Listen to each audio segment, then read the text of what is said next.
இப்போ டயாலிசிஸ் நான் சொன்ன அந்த ஜிஎஃப்ஆரோட லெவல் வந்து பிலோ 20 கீழே போனால் தான் வந்து டயாலிசிஸ் பண்ணணும்னுவாங்க. ஆனால் இந்த சித்த மருத்துவத்தில் பார்த்தீங்கன்னா நாங்கள் கொடுக்குற இந்த மருந்து மூலயமா டயாலிசிஸே அவசியம் கிடையாது. நேராக வந்து அவங்க வந்துட்டாங்கன்னா அவங்க யூரியா கிரியேட்டின் லெவல் ஃபஸ்ட்டு சரி பண்ணிவிடுவோம். அதுக்கப்புறம் இந்த ஜிஎஃப்ஆர் லெவலில் அப்படியே ஸ்டெப் பை ஸ்டெப்பாக இன்க்ரீஸ் பண்ணுவோம். அவங்களே மந்த் ஆன் மந்த் பார்த்துக்கலாம் இம்ப்ரூவ்மெண்ட்.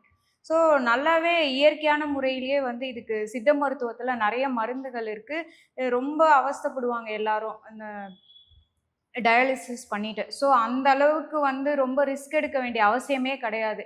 எங்ககிட்ட வரவங்க பார்த்தீங்கன்னா மந்த் ஆன் மந்த் இம்ப்ரூவ்மெண்ட் பார்த்துக்கலாம். ஏன்னா டயாலிசிஸ்லாம் பிலோ 20 லெவல் போனால் தான் வந்து டயாலிசிஸ் சொல்லுவாங்க. ஸோ அந்த லெவலில் இருக்கவங்களையும் நாங்கள் வந்து சரி பண்ணிட்டு தான் இருக்கோம். மந்த் ஆன் மந்த் இம்ப்ரூவ்மெண்ட் அவங்களுக்கே நல்லா தெரியும். ஒரு 4-5 மாசத்துலேயே வந்து ஏன்னா பிலோ 20 அது இன்க்ரீஸ் பண்ணும். அதுக்கு மட்டும் ஒரு 4-5 மந்த்ஸ் எடுத்துக்கும் அவ்வளோதான். மற்றபடி ஆனால் வந்து கம்ப்ளீட்டாக க்யூர் இருக்குது சித்தால இது. அது வந்து நிறைய பேர் வந்து அதுக்கு க்யூர் இல்லைன்னு நினைக்கிறாங்க. அப்படிலாம் நினைக்க தேவையில்ல.